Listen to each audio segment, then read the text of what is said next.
各位来宾，我们第二场的发表邀请到主持人东华大学艺术创意产业学系主任Yuh-Yao教授，以及主讲人南岛文化专业学者Stevenson。今天的讲题是传统之外，太平洋艺术节之当代艺术。现在就把时间交给关教授。大家早安，非常的开心能够有这样的一个机会主持今天一个非常重量级的一个演讲。今天的一个演讲的学者其实是非常的难得能够邀请到他来台湾。Stevenson 他其实是一个非常知名的一个南岛的学术学者，他来自于大溪地，具有大溪地的一个传统。他实际上在美国受到一个完整的教育。那本身呢，他其实非常关注在不仅是自己的自身岛屿的一个文化的一个发展，尤其是从教育的一个角度来去做研究，他更关注到一个南岛文化的一个传承。今天呢，他今天要来演讲的一个题目呢，是一个非常重要的一个题目，他其实是希望能够讨论如何从一个传统之外来探讨一个艺术节的一个办理，以及它的真正的精神对于当代艺术一个发展的一个部分。Karen， 那这个部分让我介绍一下他本身的一个背景啊。他曾经在纽西兰基督城啊，就是一个叫做Canterbury 的 University 哈，在任教了有15年的一个经验。他本身在大学的一个部分的一个完整的一个学术的一个训练以及服务以外呢，他后来还到了一个 Fiji， 就是斐济南太平洋大学这里担任他的艺术文化跟太平洋研究中心的一个代理主任。他的这个代理的期间呢，主任的期间，他发表了非常多关键性的一个著作。他的著作研究呢，其实比较重视的是在一个从文化的角度来看他的文化政治、文化机制。这个部分的一个主题，以及第二个呢，很重要的一个主题是在于艺术跟认同，art and identity 这个部分呢，也是他相当关注的一个部分。那最近他更关注的一个角度是在一个当代的艺术文化，尤其是关注在 Pacific Art 这个部分，如何在一个当代的一个艺术潮流之下来探讨当代的南岛艺术它的发生，以及透过什么样的情形发生，它探讨的一个意义在哪里，以及它的影响在哪里。所以他今天其实要探讨的一个部分的一个主题呢，其实是希望能够讨论的一个主轴，是谈论一个从本真性跟一个传统性 traditional 的一个概念，跟一个观光 tourist 的一个 essence 它的一个意义，来探讨艺术在一个当代的一个文化的脉络里面，它如何安置自己的位置，如何诠释自己的位置，如何发展自己位置上面的一个意义所在。当然，我们能够了解Karen 她来自于大溪地、台西地这样子是一个岛国的一个环境，这个一个血统。然后她在美国长大，那美国长大，你看这是一个属于大陆型的一个文化的一个氛围。她如何去回溯自己是一个岛国的，这完全不同的一个文化的一个传承的一个角度，她来跨这样的一个领域回溯自己的自身的位置。那多元的文化族群，那多元的一个传统，那形塑出来一个多元的价值，这样的一个岛国的一个区域，它要如何能够传承本身的一个文化的传统，本身的文化的一个价值，以及透过怎么样的一个路径，其实他认为是目前南岛的所有的岛国、所有的居民，包括我们在台湾的，也是一样的，必须面对一个非常重要的一个课题。然后这个课题呢，是我们必须透过怎么样的路径来看到自己。好，通常这个路径里面呢，过往在艺术史上的发展，我们通常会利用一些策略的手段。这些策略的手段不外乎一个评论的一个角度，一个诠释的角度，跟一个实践的角度。那比如说以我们的高雄美术馆、市立美术馆，它的角度就是刚刚我们的馆长在前一场的一个论坛里面曾经告诉大家分享他们。整个这个馆从这个过去的7年里面，是透过一个展览，用展览的一个场域、展览实践的场域，让艺术家自己透过自己的作品来做实践。7年我们正在进行当中，我们实际在探讨的这个当代的意义，我们该怎么放自己的位置。那以 Karen 她的一个角度来说，她希望能够探讨的是一个 festival，一个艺术的一个我们说一个展演的一个节庆，如何透过这样的一个展演的活动，看到自己的位置。这个时间更长，他从1996年在 Fiji 这个岛屿就曾经开始举办这个部分，用透过一个 festival 的角度来讨论自己的位置。那台湾也没有置身于外啊。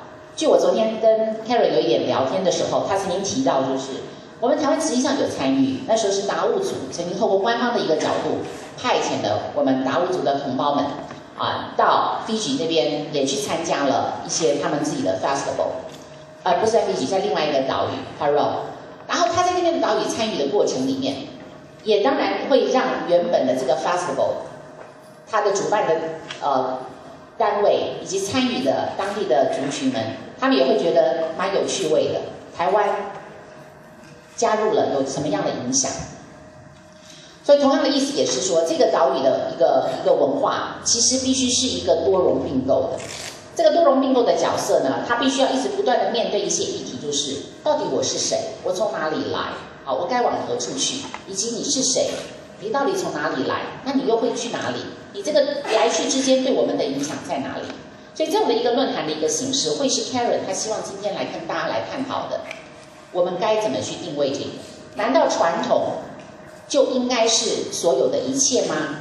或者当代必须秉持传统吗？那难道这两个之间是永远的冲突跟矛盾吗？如果这是当代的路径，我们势必须面对这种矛盾的议题。如何在传统之间跨越到当代？如何能够传承我们的文化，而又不失去我们当代所在的这个意义？这个是我们当代的路径的话，我们又该如何去面对？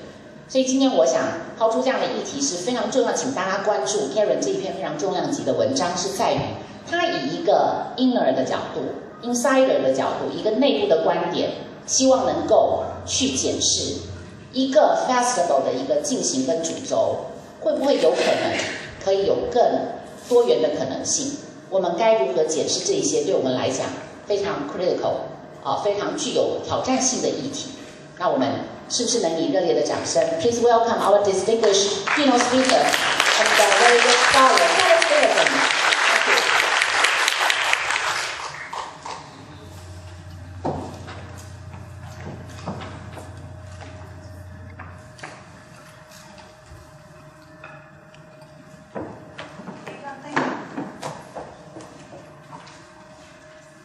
Yuh, thank you very much. Unfortunately, I didn't have my translating thing, so I had no idea what you just said. Hopefully it was okay. I want to thank the museum very much for inviting me to be here today. This is the first time I've been in Taiwan, and what I've seen so far I've really enjoyed, and I look very much forward to learning much more about what is going on here and how the Indigenous contemporary arts is working within this system and structure. I also want to thank the Indigenous peoples of this country for allowing us to be here today. And I also want to, at this time, just to acknowledge our ancestors and all of those people who have created us, in essence, allowed us to be who we are, and allowed us to create the sort of artwork that we are here talking about today. My talk is about the Festival of Pacific Arts, and it's, in a sense, it's a bit different from what Beatrice was talking about, where she was saying how wonderful actually here in Taiwan that contemporary Indigenous arts is, well, at least trying to be accepted as an equal entity with contemporary art. What I'm talking about in the festival is how contemporary art is a problem because it's not seen to be traditional enough. And that even though there are a lot of ideas that from the past that are being reinterpreted by contemporary artists, a lot of the elders in the Pacific aren't accepting contemporary art. So this is really my question, is how do we move contemporary art not only to be accepted within the Pacific, but in an ideal world to have it move to be accepted globally. So, anyway, and I'm just going to read, so please excuse me. In 1997, I wondered if the festival had served its purpose. If perhaps there were other ways to promote Pacific arts and cultures without what appear to be insurmountable bureaucracy and skyrocketing budgets. These comments were written in response to the 7th Festival of Pacific Arts, which was in 1995-96 in Samoa, after I had experienced the 8th Festival of Pacific Arts, which was in Noumea in 2000. The 2000 festival, its politics, its lack of organization, and the inability to merge the past and the present through the arts disillusioned me. The festival as a platform should be the ideal venue to enable the perpetuation of traditional performance, the passing of knowledge and protocols, as well as an opportunity to learn, to engage, and to be amazed with what our contemporary artists can produce. I suggested that it was time to create a festival where art is the agenda. I am not sure that that challenge has either been acknowledged or successfully overcome. The festival remains a controversial entity, but one worth exploring, with themes such as nurture, regenerate, celebrate, theme for the Palau Festival in 2004, which was the first festival that Taiwan participated in. Culture in Harmony with Nature, which was last year's Festival of the Solomon Islands. Or What We Own, What We Have, What We Share, United Voices of the Pacific, which is the theme for the next festival in Guam in 2016. The role of the arts in Pacific lives is acknowledged in all of these festivals. Each festival utilizes the Pacific artistic expression to address current issues of concern. In so doing, they not only showcase these arts, but demonstrate their resilience. The festival is a venue for change. It encourages cross-cultural understanding. It is an opportunity for each island nation to offer its best, to demonstrate the vitality of their art, to suggest the relationships as well as the diversity within the region. Contemporary and change go hand in hand. Life is dynamic, so too is the festival.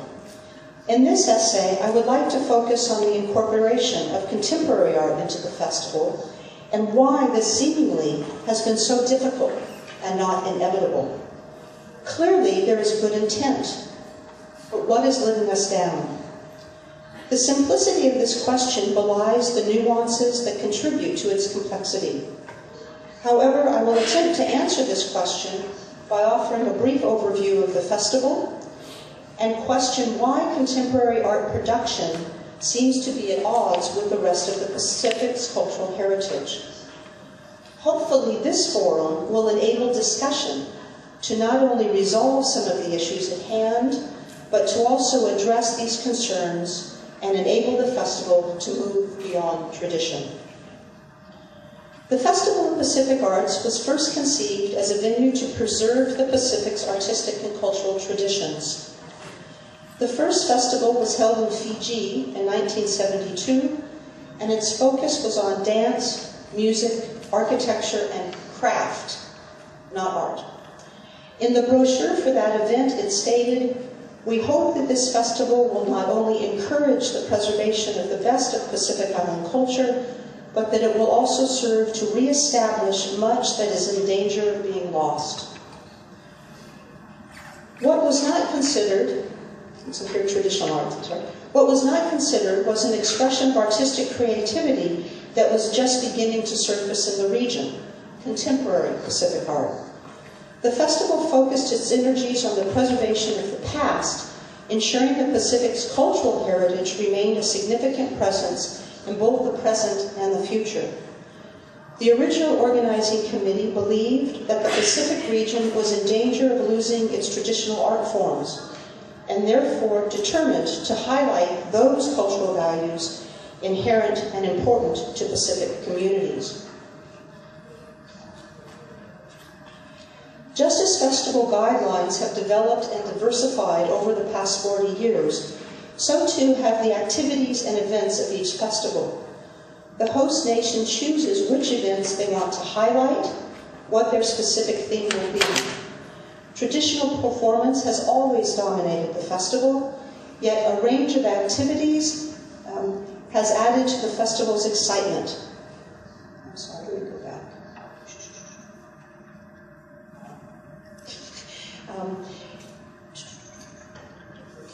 It has developed into a strong entity in which, ideally, cultural sharing and learning from differences enhances our appreciation and knowledge of the region. It demonstrates that the culture of the South Pacific is a living culture. In 1996, the first Pacific Festival Contemporary Arts Exhibition organizers, quote, wished to promote the most alive aspects of a Pacific in transition, which, in our view, includes genuine examples of the past being the past beside emerging contemporary expressions. And this particular image that you're seeing here was part of that exhibition. Minister Luongalu Levaulu Kamu commented that, quote, contemporary art will be an integrated part of our collective, accepted as tradition in future years. He continued to warn us that, quote, there are expectations in this new dawn. Tiafu Imeasina, that's not where I'm going. How did that, I'm sorry. There we go. Tiafu Imeasina, which was the name of the art exhibition in Samoa, drew upon the artistic talents of 70 artists from 14 countries across the region. Quote, the Arts Committee sought to have the widest possible participation in this exhibition, and while there are some noticeable absences, we are pleased to present what we believe to be a diverse and stimulating collection. We have emerging voices together with established ones. Their works represent the most alive expressions of culture in the region, formed by contemporary experiences and the enduring elements of the past. The exhibition was an unmitigated success.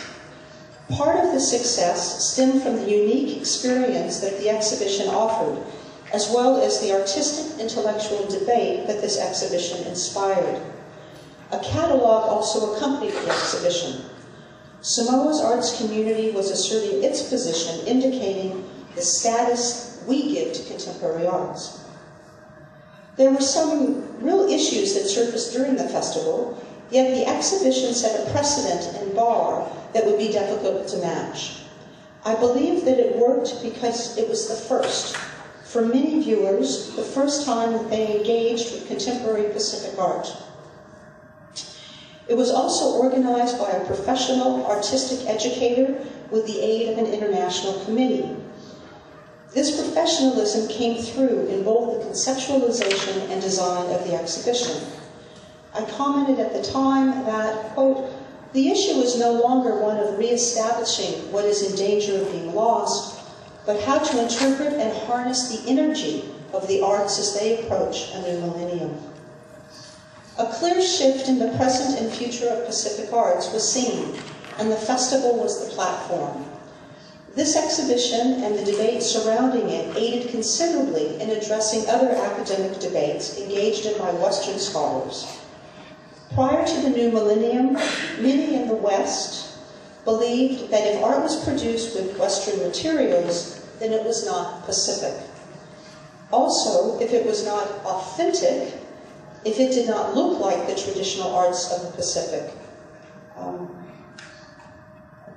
then it was not traditional Pacific art. The works on display demonstrated the interplay between Western materials and Pacific ideals and iconography. This work clearly came from the region and unapologetically asserted its Pacificness, hence using hibiscus as you see in this particular image. It also began a process whereby Pacific peoples could recognize the skills employed and embrace a new art movement. Yet at the same time, it also reinforced a perspective that art was, or is, typically a picture that hangs on a wall, and as such, has little to do with their culture. These differing attitudes towards art made it difficult for the Festival of Pacific Arts to embrace contemporary Pacific art, even though contemporary artists were participants of the festival. The 8th festival actually took the lead from Samoa and ventured perhaps too strongly into the future. Quote, "The 8th Festival of Pacific Arts highlighted contemporary artistic practice. It was the first festival to do so. As every host nation puts their personal stamp on the festival, the contemporary emphasis was fitting as Noumea positions itself as a cultural center for the Pacific. Yet in the process, including a fine arts biennale, theater, contemporary dance, and opera, a hierarchy in art practice was unwillingly placed upon the festival. The traditional arts, which always held the mana of the Pacific, were relegated to craft and spectacle. For some, highlighting the contemporary was a huge step towards recognizing that the arts of the Pacific are not static. Yet what resulted resembled buying into a Western framework of art. Others lamented the lack of tradition, the lack of protocol, which they saw as an insult to the elders, the artisans, the holders of cultural knowledge.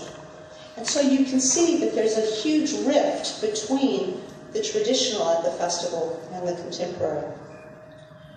A result of Noumea's assertion of the contemporary led again to a vigorous debate over what is and is not art, what is and is not authentic, what is and is not traditional, what is and is not Pacific. As part of embracing the contemporary, the organizers of the 8th Festival of Pacific Arts utilized the talents and skills of the Noumea Biennale organization to develop the festival exhibition. Clearly, the expectation of creating a biennale placed the exhibition into the world-class category. 100 artists from across the Pacific participated in the biennale, which was installed at the Jean-Marie Gibert Centre Culturel. As for the exhibition in Samoa, this event created quite a buzz, inspiring many conversations about the relationships between these artworks and the cultural practices from which they came. Another issue that this festival brings forth is both the arrival of contemporary artists onto the international art scene and the importance of the festival in promoting them. The excitement that the 1996 and 2000 exhibitions generated has not been matched since. The curation and organization of these exhibitions drew upon the knowledge and expertise of regional scholars and museum personnel, something that has been overlooked in the last 3 festivals. Since 2000, the exhibitions at the festivals have had the sense of being ad hoc, literally being thrown together, often securing a venue at the last second or installing the exhibition at the very last second. As such, each of these exhibitions also lacked a curatorial agenda. In each of these festivals, participating countries were asked to bring artists and artwork. But the people, the host nation, never knew who they were and what the art was addressing. The result was that each country had their own agenda and the exhibition was not coherent. This is not to say that what was exhibited did not equal that in the other exhibitions, but the overall feel was chaotic. Saying that, artists such as, and I'm going to butcher this name, Ili Poindipinda from New Caledonia, demonstrated just how easily the past and the present sit side by side. This was an image from the last festival in the Solomon Islands. In 2012, he used a graffiti art technique enlivening the Kanak masked game tradition.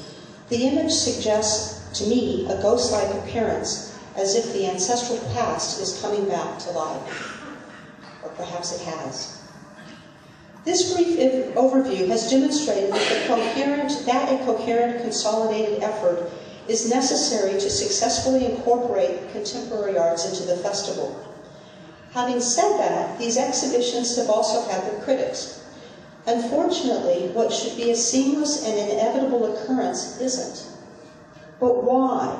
why has it been so difficult to incorporate contemporary Pacific art into the last 5 festivals? For me, a key question is, how does one create an environment where Pacific peoples will accept, understand, embrace, and promote contemporary art? How do we balance between the past and the present, heritage and modern art? And perhaps more importantly, what are the underlying obstacles that are hindering the dreams and aspirations set out and successfully addressed in 1996 and 2000? I believe that the desire to incorporate this new art form has met with varying success dependent upon the venue, the available curatorial and exhibition design skills, the artists who are represented, as well as the desire of each country to fully engage in the process. It seems, therefore, that the integration of contemporary Pacific art into the festival has faced significant challenges, including sporadic acknowledgement within the global arts arena, conflict with the traditional arts, and therefore an unacceptance of contemporary Pacific art as a legitimate cultural endeavor, the focus of Pacific cultural institutions on heritage arts, and the need to educate and train gallery professionals to engage with the contemporary arts. The result is that little value is afforded this dynamic and vibrant artistic expression. How do we convince people globally that contemporary Pacific art practice is a valued and dynamic movement within the Pacific? And more importantly, how then do we ensure that museums have the staff and the skills to curate contemporary art? A key issue is the lack of acceptance of contemporary Pacific art from both outside and inside the region. And I guess, too, that perhaps I should say that my term contemporary Pacific art would equate to your Austronesian art. Many scholars and curators have discussed the successes and struggles of Pacific artists. Ivo Raab made the comment that contemporary Pacific art is problematic. It's not avant-garde enough to be contemporary. It's not authentic enough to be Pacific. This conundrum has been at the center of academic debate for close to 50 years.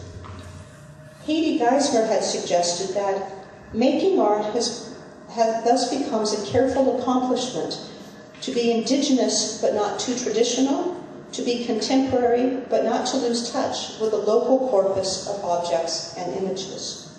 End quote. This is quite a unique tightrope for artists to walk. If they use Western materials, then they are not indigenous. Yet if they are too indigenous, they become exotic primitives. For years, criticisms suggested that the Pacific artists did not possess the skills of their Western counterparts, that they lived primitive lives, that modernization was the West's prerogative. In contrast, it is gratifying that the Kaohsiung Museum of Fine Arts believes, quote, that contemporary art is a cultural resource and treasure shared by all human beings. We do not regard it as a Western cultural patent, as we do not, in political, economic, and social realities, equate modernization with Westernization. Equating modernism with Westernization, equating contemporary art with the West, has enabled the perceived schism between contemporary, modern, abstract art and traditional heritage art to not only remain, but become entrenched. Art is perceived to be a Western introduction. Unfortunately, this interpretation, along with the idea of artists as an individual, has provided Pacific peoples with a false understanding of art. But then many do not understand. Okay, but then many do not, not just Pacific peoples, but people around the world, many do not understand art. Art seems to be a difficult concept for the region to embrace, yet the West too has struggled to embrace contemporary art production. As such, the Renaissance is held in high esteem, and many still grapple with abstract art. Yet art has many faces and means different things to different people. So what is it about contemporary art that is so baffling? Over the past 50 years, much ink has been spilled discussing the contemporary arts of the Pacific. At worst, it has been relegated to airport and tourist art, and at its best finds itself on the walls of some of the most prestigious art galleries and museums across our globe. In the 1970s and 80s, and sometimes today, debate focused upon the issues of authenticity and tradition, at a time when Pacific peoples were not only asserting their identity against colonial powers, but also drawing upon their traditional past to position their culture firmly in the present. Scholars were creating and assigning labels that enabled them to categorize this artistic production. Many scholars have since changed their attitudes as the politics of identity and reinvented post-colonial artistic production has become the norm. The Pacific is no longer captured in a bell jar, but is seen as an integral part of our global village, one that interacts not as a pristine primitive culture, but as a highly connected entity on the World Wide Web. These changes, reflective of contemporary Pacific reality, allow us to keep questioning why and how concepts such as the primitive and abstraction, modernism and tradition, have become the mainstays of contemporary Pacific art. Is it that these concepts and labels are perceived to be part of a Western aesthetic system and as such foreign to the arts of the Pacific? If so, then it is time to debunk this myth. As part of the authenticity, tradition, tourist art debates mentioned above, Adrian Kepler asserted that key to Pacific art is, quote, the desire to make the invisible visible. This concept not only enables, but also acknowledges the skills and creative imagination that Pacific art is based upon. In Tonga, for instance, the human figure is depicted as a series of triangles, the simplicity of this form belying the complexity of ideas inherent in the figure. Tangaroa, and this is a contemporary version of Tangaroa, is depicted as a pregnant male, the ideology of fertility superseding a human physical reality. Similarly, contemporary artists create work, though appearing modern and using abstraction as a tool, in much the same way as their ancestors. In so doing, they create a balance between their cultural heritage and their contemporary life. This concept is essential to understanding contemporary artwork. It is not a reiteration of a traditional art form, but a new expression using tradition as a foundation. For example, Felipe Tohi has come to understand complexities of La Lava, its patterns and its processes, but more importantly, he then reinterprets these patterns, creating something entirely new. And La Lava is lashings. Transposing La Lava into two dimensions, he creates drawings, or sometimes yarn paintings, or here, a painting in acrylic. What I find interesting about this work is that this is based on a lashing pattern. This is not, a 1960s pop art artwork in any way, shape, or form. He also transposes these images into three-dimensional sculptures, such as this one. In doing so, Felipe draws on tradition, on the past, while transposing a traditional pattern into a modern medium. With this creative process, he creates a new art form. Abstraction is, therefore, a traditional means of representation, and one that the peoples of the Pacific have been utilizing for millennia. Abstraction is traditional. It is not a Western construct. Why, then, is it so difficult to embrace contemporary art? Or why have many Pacific peoples found it so difficult? Why do so many Pacific Islanders not afford this art form its due? I feel that the simple answer to these questions is that they do not understand, that they have not taken the time to look and learn and see what is currently being done. Instead, a typical refrain is heard: there is no word for art in our language. Many have adopted this notion, and in so doing, I believe, have demeaned the material cultural productions that their ancestors have created for millennia. If we look to the current production of contemporary art as a phenomenon, it is perhaps 50 years old. But if you look at the concept of contemporary art, it has been produced for as long as there have been people in the Pacific creating. And I think that the image that Beatrice showed us from the Venice Biennale addressed that well, exactly. What prevails is a perceived Western concept of art, one that renders an object realistically and resides in a museum.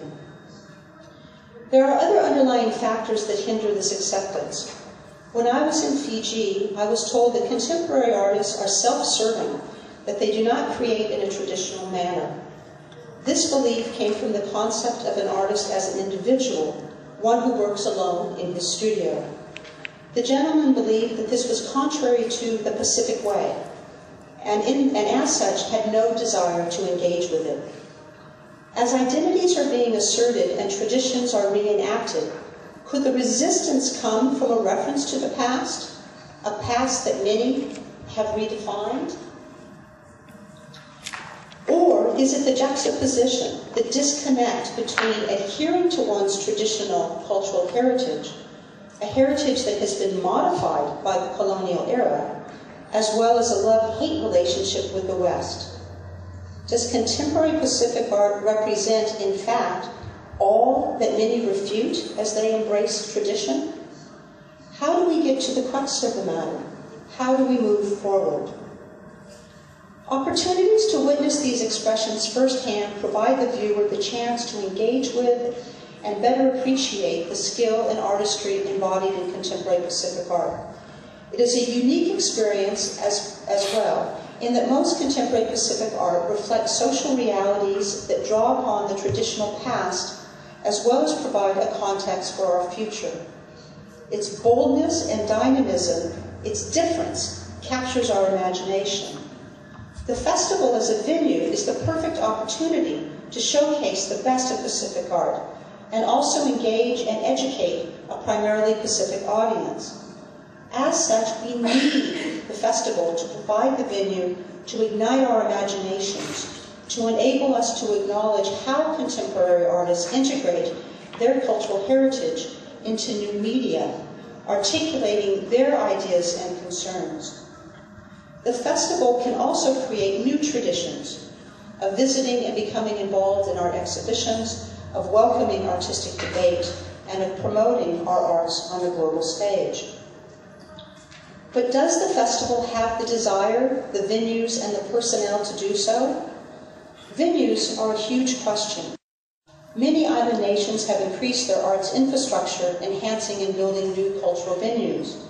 The Solomon Islands government, for instance, built a new art gallery which opened at the Festival of Pacific Arts. Actually, they were still painting it as people were coming in the front door. So we also find that there's this desire, but sometimes it's difficult to have it done in time to actually get things organized properly.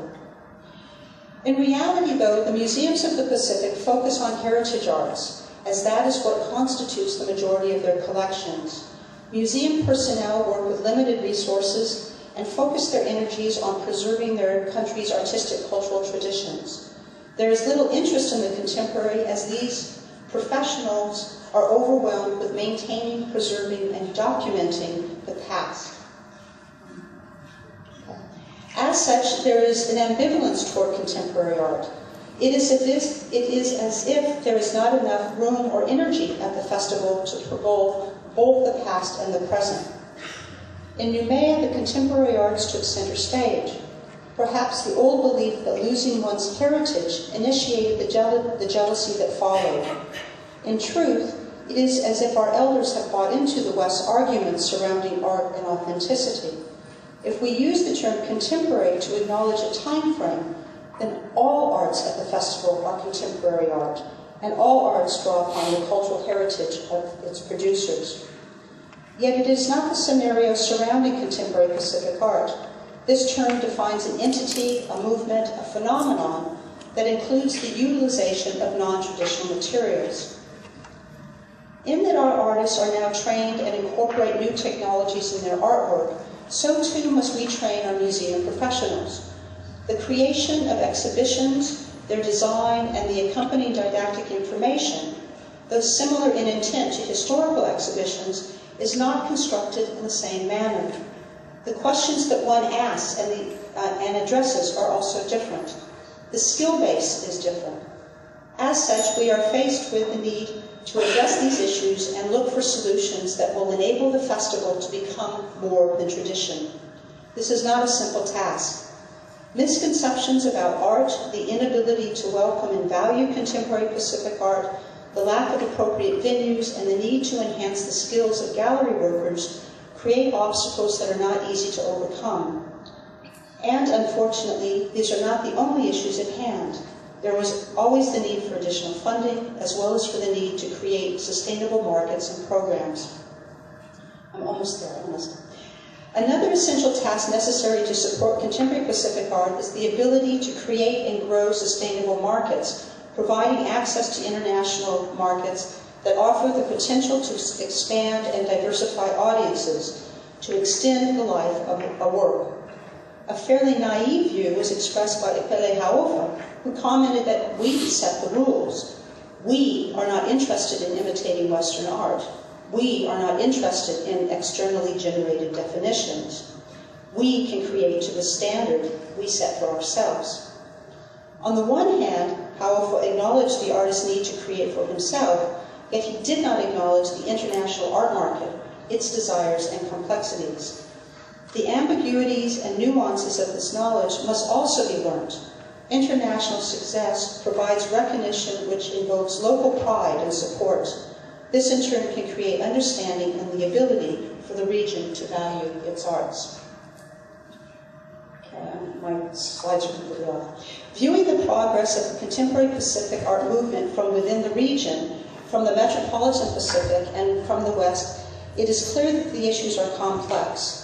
The Jean-Marie Gibert Centre Culturel has an outstanding collection that was originally curated by Susan Cochran and continues to grow. The museums and galleries of New Zealand both hold and promote Maori and Pacific art locally, regionally, and internationally.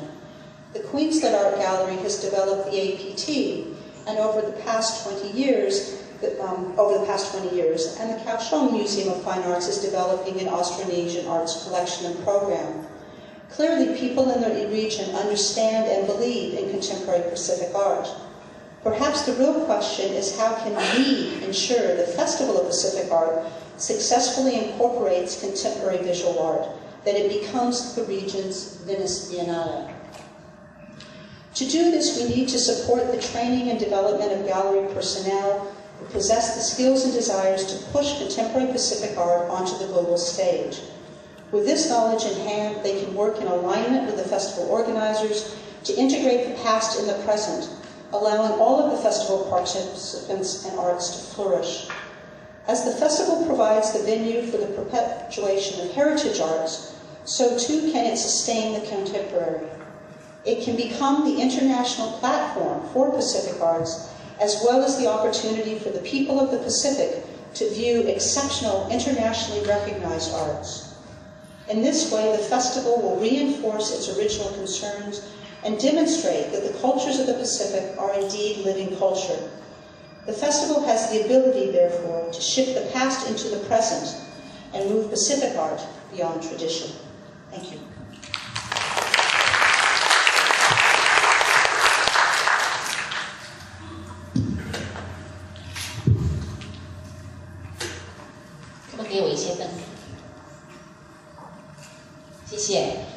我们非常感谢 Karen Stevenson 在刚刚这个很短的演讲里面我相信他是尽了全力尽量让他的说话的速度慢一些，因为我们知道 Karen 其实是一个非常思绪非常敏捷的一个学者。他刚刚希望说我们在座的所有的听众都能够了解他今天所提出来蛮多的一些重要的议题。我现在非常的简短的做一些呼应对于刚刚这样的一个整个论文的一个诠释。实际上就是他基本上希望能够从一个 festival 一个展演的角度来进行一个诠释。他提出一个非常严重的一个问题，是呼吁大家，为什么我们有时候一些实践，比如说一个展演的实践，一个节庆的一个处理，它居然会变成是一个艺术当代的一个概念，却没办法进入，它会变成一个隔绝隔绝艺术的一个展演的可能性。如果说一个展演的一个主要的活动的目的，它是一个文化的一个再现，为什么没有办法去处理到一个当代的一个议题？所以他提出这样的一个很严重的呼吁。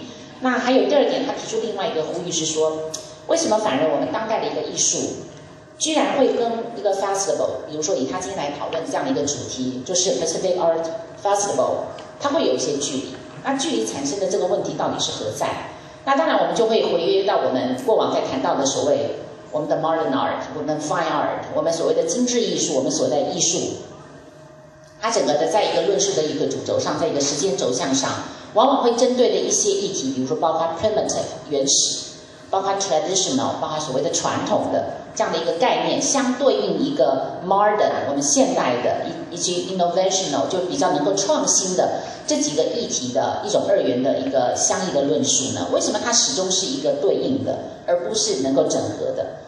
然后呢，他提出了几个问题的所在。提醒大家来去思考一下的，包括有以下的4点我这样整理出来的。第一个就是，对于一个全球的一个艺术的一个场域来说，往往是我们没有办法去全然了解的，这是他看到的一个问题。我们可能注意到全球性了，我们注意到全球的艺术市场，可是我们对它的理解却没有办法完全的掌握，是一个偶见的、短暂的一个片面的一个理解而已。所以这是他发现的一个问题之一。第二个问题呢？他认为是一个在传统的一个艺术的一个冲突上，这是觉得他认为是一个比较大的一个严重的问题，就是这种 conflict 这种冲突，以至于我们没有办法接受所谓的当代性。这个当代性，他现在关注到的是一个当代的一个 Pacific Art， 一个太平洋艺术的对于这种文化正确性的一个坚持。这个坚持呢，往往会造成他对于这个全球化的一个理解，一个兼具，以及对于一个当代性的一个艺术的一个展现，这是他发现第二个问题。第三个问题呢，是他更看到的是一个机制上的，因为他本身比较对于文化政治、文化机制性的，对于艺术的一个影响，他很关注的。他发现了我们目前在一个太平洋文化的一个机制机构来说，他认为是对于一种比较因袭性的、比较传统性的一个艺术，往往是一个他比较着重的一个立足点。因此，在相对一个艺术比较具有当代性的一个传承，他认为可能没有办法做很好的掌握，这是发现的第三个问题。第四个问题呢，就是对于参考了就是我们参与当代的一个艺术整个的一个发展这样的一个路径，其实往往呢是我们对于这种在一个美术馆的一个策展制度上、人员的培育上面来说，他认为都还有需要更加紧的似乎仍有不足之处就是我们往往在一个整个的艺术教育的一个处理上，我们当代的一个策展人的一个关注上，跟培育的一个教导，甚至我们乐听人的一个培育上面来说，真的没有办法去理解这个当代性的一个发展，所以以至于我们对于当代艺术场域的整个非常强大的一个动量，我们没有办法逐一掌握。所以当然对于当代一个脉络的发展，我们似乎有所不足的。然后呢，更接着他提出一个问题，就是说那该怎么办？第一，我们要该怎么启发我们这么多广大的，而且是全球性的乐听人、观者，而不是只有我们在地的。他说以便能够让他们所有的这些全球的这些广大的这些观众们、观者们，他们能够去理解我们当代的太平洋艺术的实践，而且太平洋艺术的实践对他来说是非常非常关键的。因为你如果要了解太平洋，你一定要从艺术着手。他提出来说，对整个太平洋这个相当关键性的一个当代的实践、当代的一个运动，就是艺术。而且这个艺术具有当代性是不可避免，我们不能够去忽略它的。第二个呢，他认为是说，我们该怎么继续做的是说，如何确实我们 museum 的这样的一个机制底下，我们能够 recruit， 我们能够拥有足够的人员，这些人员是 knowledgeable 的，是具有这样相关的一个培育的人员，策展人都是关键，他们能够足够有这些相对应的这些当代的职能，能够让他们面对这个当代的市场。然后呢，第三个他的一个呼吁一个问题是说，他希望大家不要隔绝自己，其实不是别人隔绝我们我们不能 separate ourselves， 我们不能够隔绝我们自己，往往这个隔绝可能在于我们自己的限制。这个限制我们不要推到说这是传统，这是文化，这是部落的，实际上有可能是我们自己在隔绝自己。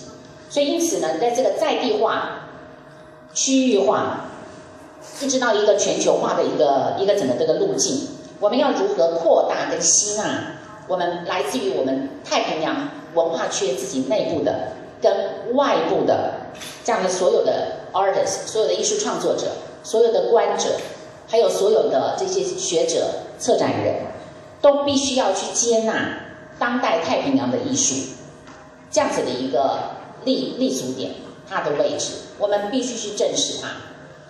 即使我们了解这个太平洋的艺术仍然在发展，我们仍然在而这有很多的问题我们都在面对，但是我们必须要正视，这个是一个非常重要的一个位置，要了解太平洋一定要从艺术着手。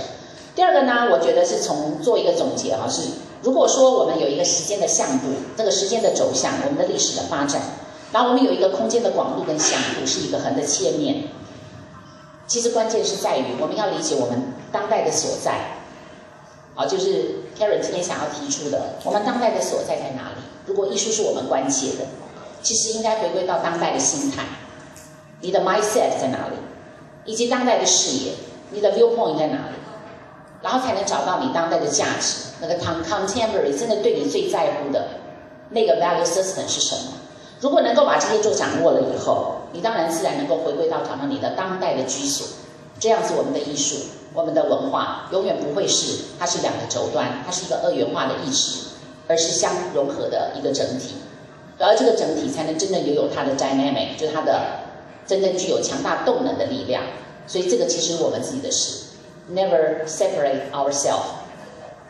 这是他今天主要能够对大家的呼吁。那我这边做一个简短的这样子的一个回应。那也非常的谢谢我们 Karen 今天带来非常精彩的演讲。那我不知道是不是还有剩下一点的时间，我们可以没有时间哈。我想说我们今天还有蛮多的时候可以跟我们的 Karen 近身接触、近身学习。其实非常谢谢我们的美术馆的同仁，他们真的是用尽所有的心力能够把目前在整个这个太平洋艺术界、文化界重量级的学者都能够请来。其实在座的听众们，大家有福了，一定要把握机会晋升学习。即使你的英文不够好你也可以慢慢的跟 Karen 跟我们今天所有的来宾一起了解一下你所关切的我们的所在。好，谢谢大家。